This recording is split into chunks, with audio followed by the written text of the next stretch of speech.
I'm Curtis Graves, and I'm going to be telling you a little bit about the view of Toledo. The view of Toledo was painted in Toledo, Spain, and it is currently at the Museum of Metropolitan Art in New York City. The painter of this was El Greco.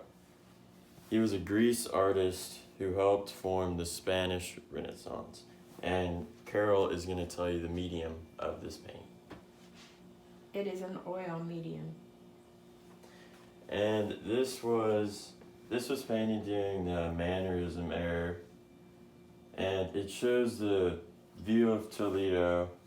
It was seen as the first Spanish landscape during that period. It wasn't very popular. He was kind of the first to do it. It took him about 4 years to paint, from 1596 to 1600. And this is a pretty important painting because it started landscape paintings. They were very rare during that era, and they weren't seen very often, and so he was kind of the first to do it. And the painting shows, you can see it shows the buildings in the town, and then you can see it has the river and the trees in the sky. And El Greco was the main influencer for paintings during the Spanish Renaissance. A lot of people, after he painted this, a lot of people, that influenced them to do their paintings. And what do you think, what's your personal observation?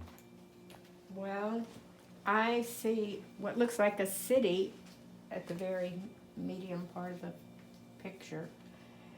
And I see a lot of dark clouds around the city, which may suggest the city had some evil action going on, or there was a lot of witchcraft still in that day. But then as you get to the lower part of the picture, past the river, I see how everything is green and looks healthy and growing. Maybe there's some sort of contrast between how the city is developing and how the surrounding area is developing by the growth that it shows. Yeah, I noticed the same thing. It's very dark over here, and even this is all green, yeah, and then the sky is very dark, just like Carol said, and it's kind of casting a shadow over the outskirts of the land. And I chose this painting because I saw how big of an influence this painting was for the Spanish era, the Spanish Renaissance era, and so that really interested me. And a fun fact about this is, since landscape paintings were so rare, some people even thought that this was a part of a larger painting, and then they just took it off a larger painting with this like in the background and used that. And that's a little bit about the view of Toledo.